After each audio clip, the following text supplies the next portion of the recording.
A 4-hour drive by bus, an hour's ride inside a matryoshka, military slang for a personal carrier, all for a chance to get behind enemy lines.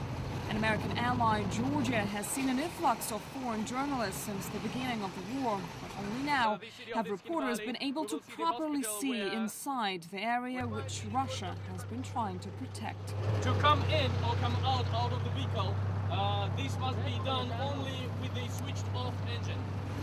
Until recently, only Russian nationals were allowed into the occupied territories of South Ossetia. In an attempt to bring the Russian side of the story to audiences outside Russia, the military have relaxed the rules. Well, this is the first time since the siege of Tskhinvali that non-Russian journalists were allowed into the city. Well, this is the first image that we're greeted with, Georgian tanks destroyed to the core. The city has been cleaned and swept. Local residents are out and about, waving at the visitors and the troops. We found no dead bodies, but plenty of blood that hasn't been washed off. State-owned Russian media stayed patriotic during the coverage of the war.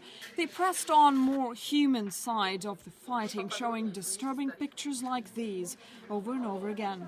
Well, this is where these first terrifying images were coming from. We're now in this underground hospital that remained operational for 3 days without electricity or running water. Surgeries were conducted right here, and here the nurses still hold the evidence, the sheets full of blood.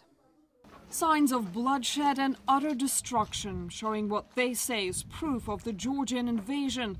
Seasoned hostile environment reporters may have expected it all, but what the eyewitnesses told came to many as a surprise. They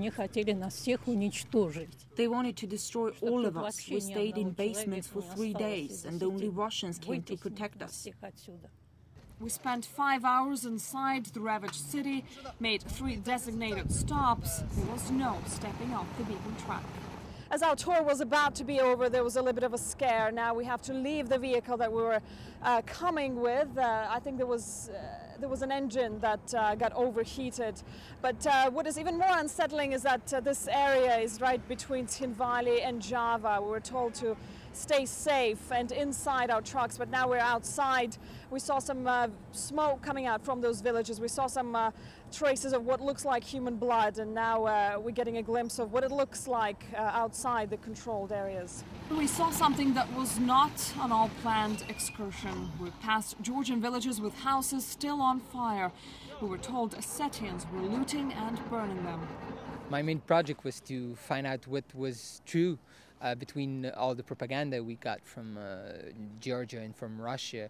It was also to find out, was it really a genocide, as the Ossetian were saying that the Georgian were making. But unfortunately, we cannot confirm anything. This is the first time I could see what happened with my own eyes. I don't agree that Russia is an aggressor, it's a liberator. By trying to bring transparency to the situation, the Russian authorities may have begun to mend world opinion. That night, most were sending a different kind of dispatches back home.